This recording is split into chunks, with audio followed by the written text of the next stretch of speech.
Welcome to Tech Smarter. My name is Abby Ritchie. I am the tech guru with the Smarter service, and you can find me right here every Wednesday talking with innovators, operators, and investors who are shaping the future of aging services.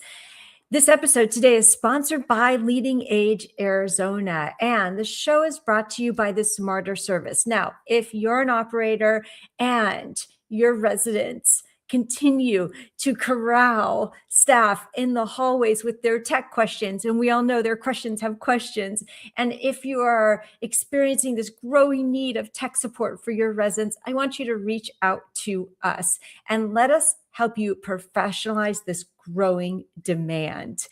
Now, today we are joined by truly a visionary who is redefining what the aging services experience looks like. I have Leslie Sweeney with us. Leslie, welcome to Tech Smarter. Good morning, Abby. Thanks for having me. Happy to be here. Yeah, you too. You too. Leslie is the executive force behind the platform that integrates the best of IN2L and LifeLoop. And Leslie, for anyone who's not familiar with your journey, would you please share with us how you got into this industry and what you're currently working on? I'll make it somewhat short. About 26 years ago, back when no touchscreens were available, people had a mouse. I got a computer, didn't really know what to do with it or how to use it, but I started playing around with it. And I had 3 young children at the time. And so I felt a little bit isolated myself because it's hard to get out of the house with young children. And I was making connections through virtually with a running group, with a discussion group. And so I thought, well, what other population might feel isolated? And the senior population popped into my head. And I went to my friend, Jack York, and said, hey, I have this idea. Will you supply a computer and I will donate my time at a senior living community? So I found a senior living community in Long Beach that was willing to take a free computer and free volunteer time. And I spent about a year working with the residents, and they loved it. Initially, people were telling me, no, they're too old. They're not going to be interested. It's too hard. They're not going to understand. And couldn't have been more wrong. They loved it.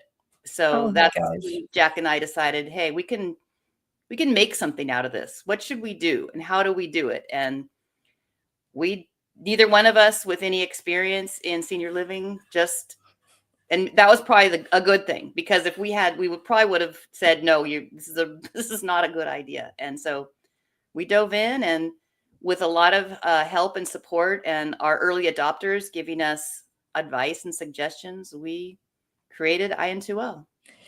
I just love this backstory. And one thing I'm hearing you saying, which is prevailing, is the myth that older adults don't want to use technology or not interested. Now, they've been saying this for so long, right, Leslie?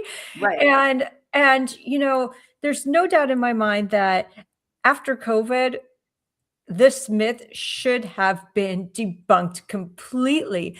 But I feel for you because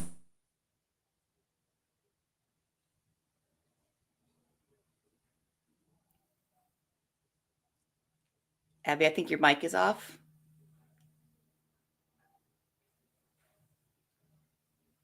Okay, I feel for you. My mic just fell down. So tech happens, right? I feel for you because to be dealing with this myth for so long and knowing it is absolutely 100% not true has got to be very challenging over the years. Exactly. And especially back then when we didn't have touchscreens. Touchscreens were such a great innovation, because when people were like, oh, people aren't being interested. Well, they can use a microwave. They can use an ATM. They can use a touchscreen on a computer and learn, connect, all kinds of stuff. So I love that. I love it. And in your years of working with older adults, one thing that I have noticed and would love your opinion on is the fact that social isolation just continues to be a public health crisis for so many. And I know that you've seen the data firsthand. Beyond the emotional toll, what is the single most damaging effect that unaddressed social isolation has on the physical and mental well being of an older adult? I would have to say the acceleration of cognitive decline that directly leads to increased dementia and an increase in premature mortality. Because with the increase in dementia, it kind of amplifies all the other health risks. People aren't taking their medications, they're not doing self-care, there's a high risk of falls. So all that leads to a premature mortality. So it's a decline in the cognitive, I think, is the main. I saw so much of this, unfortunately, at the end of COVID or at the end of 3 years of 2 years of COVID. There were people that I was working with one on one prior to COVID and, doing tech support and, and helping them. And then after COVID, just seeing how much they had declined in the past couple of years due to social isolation. It was staggering. And I really feel for them. Not only that, but our ability to serve them through technology decreased significantly. Although with technology, we can enhance their lives by helping them stay connected with people that they love and with their activities. So, it's one of those things where like without that technology piece in place, we see decline. With it in place, we see people engaging in their activities, in the things that they love doing, in taking their hobbies to the next level. Have you seen that as well? Oh yeah, and I think people think of technology as a computer screen, but there's so much more that can be done with the technology that can create engaging opportunities and connections. So yeah. When you think about resident engagement and resident happiness overall, how does something like LifeLoop engage that aspect of an older adult's well-being? Well, LifeLoop has a community engagement index where we can identify a resident who's beginning to disengage before social isolation actually takes place. So staff members through the use of AI can identify and prevent the social isolation from actually starting. When they start to see a little bit of a trend, a leading indicator that someone is beginning to not show up for activities or not engage in the content or not having social connections, the community engagement index can let the staff know, and then they can reach out to residents. At the Smarter Service, we're also really invested in the data component because we're able to tell how people are doing, what their interests are, what we need to focus more on, maybe in an engagement piece. So just keeping that data active and clean usually helps us address the overall bigger picture of what people need help with. And I just think that is an amazing piece that LifeLoop provides because you want to have a pulse on how your residents are doing. You want to be able to gather engagement before someone becomes so isolated, for sure. And so I love that you have that aspect. I know you just mentioned a little bit about staff as well and AI. How does your platform work for reducing staff overload? Well, just AI in general will take away a lot of the menial tasks, the administrative tasks, the paperwork. Typically, staff member will spend hours creating a calendar. With LifeLoop, you can create an activity calendar in minutes instead of hours. A lot of the administrative tasks, taking attendance at activities, can be done with a voice recorder. in a matter of seconds. Onboarding new residents can be done instead of writing a whole life story. It can be recorded and then AI will transfer it into a document. And then you have it all available right in front of you rather than having to go dig through a binder trying to find James's past history or preferences. It's a touch of a button and it's right there. Yeah, that's so valuable, so important. We're seeing the input of AI more and more throughout senior living. And yes, unfortunately, sometimes the adoption is slow, but the demand is high for sure. Beyond the features that we're seeing today, what's the next frontier of engagement technology that you believe is going to fundamentally redefine how older adults connect with their friends, their families, and their community? Now, I told you in advance that I'm not a tech person, so this is not coming from a technology point of view. This is coming from more of a personal point of view. I think right now, the technology that we have supports connections and supports engagements. I think the future technology will help create connections and be less of a screen and more of a comprehensive sort of technology that can intuitively understand a person, a more human technology that can read emotions and signs that someone is feeling something or feeling disconnected. Or so don't ask me how that gets done technologically, but that would be my thought for the next step, to be just more human, more in tune to emotions and feelings and anticipate the next step. I like that. That is so smart. So recently I had the opportunity of interacting with a social robot named Ryan. And Ryan is able to read emotions and interpret voice inflection for mood. Do you see that as being integrated in part of the technology that you're doing at LifeLoop? I don't see why not. I think it'd be amazing. Yeah. Yeah, these social robots, at first, they're a little creepy. But the more time you spend with them, I think the more people warm up to them. I don't know how it exactly works in a memory care situation, but I've seen a lot of people enjoy interacting with the robot, not replacing human interaction. Never. Yeah, never, but actually reinforcing some of the work that the staff is doing. Like, for instance, one of the uses could be that, let's just say a resident wakes up, it's 2 a.m., they head to the gym, the robot's there to interact with them and, give them a workout, whereas a staff member isn't there 24/7. Or on the weekends, when there's not as much staff available, the robot is there to maybe lead a bingo game or something like that.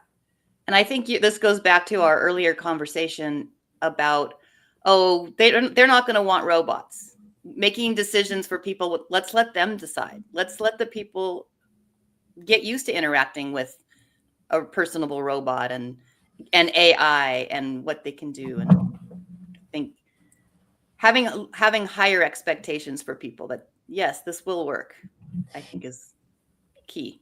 Yeah, I want to ask you about this. I'm just going to dive a little bit deeper into this piece of where management, let's say, is making decisions for residents, and people are saying that an older adult wouldn't be interested in a robot, wouldn't be interested in using a smartphone, wouldn't be interested in using voice activated technology. Where do you think that stems from? Almost from their own fears. That we have a lot of people that might be themselves uncomfortable with technology. And I mean, that was one of the big issues when we first started IN2L, was not as much the residents, but as the staff and leadership computers were still new. Now AI technology is still new to a lot of people, and it's slowly being adapted. But if the staff or the leadership is uncomfortable with the technology, then they're going to kind of deflect that onto the residents and say, no, they don't want it. So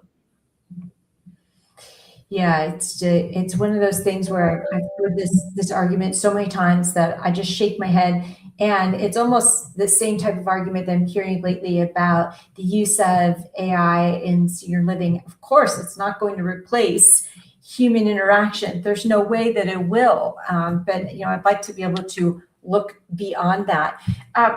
Before we look beyond that, I want to ask you though, in the span of the time that you have been working with older adults and working with LifeLoop, what are some features that just took off that really surprised you? I would say, well, definitely the touchscreen was a big game changer. Made things a lot easier than trying to manipulate and learn how to use a mouse. Mm-hmm. That was huge. The speed of the internet now, and how quickly it was a dial-up kind of a wait thing, and the connections were bad. Wi-Fi, and we took a long time for all the buildings to have Wi-Fi, so things were really slow.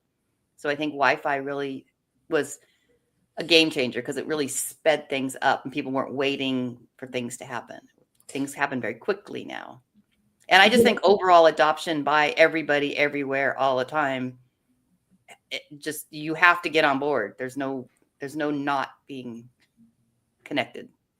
Yeah, I know that towards the end of COVID, there were many buildings that were still not connected. They weren't wired or wireless. People still were unable to maybe stream in their church service or something like that. And it's just astounding how behind a lot of communities were. There were a couple that I was working with that were ahead of the curve. And one in particular is an LCS community called Sagewood here in Phoenix. And they, in fact, were already doing all of their community-wide meetings on Zoom prior to COVID because they just didn't have a big enough space for the whole community to meet in one room. So they trained all of the residents how to use Zoom. And this was in 2018, 2019. In fact, I was teaching in a classroom there at that time. And when everything closed down, the residents taught me how to use Zoom so I could continue to deliver workshops to them. It's just amazing. I'll always have a soft spot in my heart for that. And because it really allowed me to serve so many more people. I also want to ask you, what were some features or a feature that you were so excited about, but didn't work for one reason or another? Oof. I think VR maybe. I mean, I think VR is amazing. And my son was in the hospital with cancer, and the VR people, they brought it in, and it was able to really relax him during infusions. He's fine, by the way. But the VR, I thought it was amazing. All the, the things that you could see and the visit your hometown. And I really thought this would be really great in connection with IN2L and LifeLoop. And it hasn't taken off as much as I think it should or could. I don't know if it's because sometimes the headsets are too heavy or people feel disoriented, but I think that's a feature that I thought would really take off, and it hasn't as much as I think it should. Yeah, I know it just physically has some challenges for older adults, right? Yeah, so it's a little bit of a physical barrier for a lot of people. If you were talking to an activities director or a life enrichment coordinator about how they can use technology to work harder, to work smarter, not harder, to fight isolation, what would you say to them? I would say what you just said. Use the technology to show you where you're needed most. Don't use technology to take over your role. Use it to handle all the tracking, all the menial tasks, all the administrative work. So that frees up your time to make meaningful connections with your residents and your staff, other and the volunteers and the families. Don't want to neglect all those people that are involved in your community. Awesome. And tell me a little bit about the content that you're developing for LifeLoop, please. Well, right now, if you want to know about our how we kind of combat social isolation with the LifeLoop platform, as a resident is being onboarded, we take the biography, the data, health, just kind of a whole thing. And like, for example, we have Frank. He comes in, he's 80 something. He's a former engineer. He really enjoyed woodworking. And so we get all that data. It's in his resident profile. It's on your phone, on your tablet, on your screen. The staff, you can see it. You can access it in a second. And the staff starts to see a decline. Like, Frank's not coming to activities anymore. They see it. He's not showing up. He's not having as much reaching out to his family as much. So the AI will identify him and flag him for the staff. Hey, take a look at Frank over here. We've noticed that he's not showing up, or he's not, okay. So there's the data part that you were mentioning. We have the data. Here's the data. He's not showing up. Now what? The LifeLoop platform will take his biographical information and say, hey, look, Frank really likes woodworking. Why don't you offer him this content? We have woodworking tutorials on our IN2L system, or woodworking videos, or why don't you set up a woodworking, birdhouse building activity for Frank? And it kind of directs the staff to go in personally and say, hey, Frank, I noticed you like woodworking. We have this new video. Or, Frank, we have a scouting troop that has some questions about woodworking. Would you like to come in? Would you like to talk to them? So it gathers the data, it presents the data, and then it also makes recommendations for how to use that data to make a better connection. And then Frank goes to the activity. It records that Frank has been to that activity. So now okay, this activity has high impact for Frank. So we're going to include him more in on this activity. So it's a full circle, and it really makes, and back to the staff, freeing up their time to actually go find Frank and know what to do, instead of flipping through the book and what does Frank like? I don't know, I can't find that folder. I forgot what he said. And it can be updated as Frank changes and grows. We didn't know Frank liked poker. Now he really goes to every poker night. That gets added in there. It doesn't have to be his old self. It could be his continuing to grow self, which I think people sometimes neglect. Yeah, I think so too. That's a great point. People often think, now you're retired, that's it, right? But in your retirement, you can develop all sorts of other skills and interests and hobbies once you're freed up. I saw this firsthand at a community I worked at. There were people who were, and I remember one person in particular, he was the head of the ER staff for years and years and years here in Phoenix. And once he went into retirement, he started sculpting. And he's probably the second or third person I know who typically was in a really stringent, structured career, and then went into the arts in retirement. So I love the fact that people can shift like that, and they have these capabilities and these talents once they're cultivated and nurtured.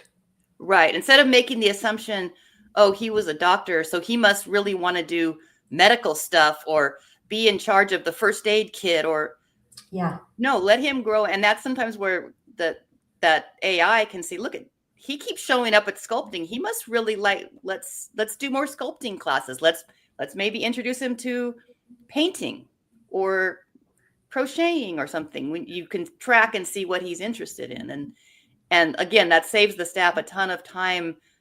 You got the quickly attendance taking verbally, that happens very quickly. And so, yeah, it's all about saving the staff time to allow them to have more connections with the residents. And I just like to turn it the other way as well. If you can get life stories and biographies on your staff, and even volunteers, and if they're willing, the family. So you have, a resident from Switzerland and then you see a staff member whose favorite vacation is Switzerland. Hey, Abby, why don't you go in and talk with June about Switzerland? And you're making a very personal connection for both of them. And I think that is, I think really a useful tool, the AI, to use AI that way to identify people's interests, connected, matching interests. Yeah, I love that. That is a great point. Well, Leslie, I want to thank you so much for joining us today. If people have questions about LifeLoop and everything that you're developing there, what is the best way for them to connect with you? I would say go to our lifeloop.com would be the best way. Reach out. We've got a lot of people there to help answer any questions, technology questions, sales questions. You got it. We have it right down there at the bottom of the screen. So if anyone has questions, you can go to lifeloop.com. For those of you that are joining us today, either recorded or live, we just want to thank you so much for your participation and your comments. We will be returning in 2 weeks on the 7th, I believe, of January. We want to wish you all a wonderful holiday. Thank you, everyone, for your encouragement and support and participation. And we will see you back here in the new year. Thank you. Happy holidays. Thank you, Abby. You're welcome.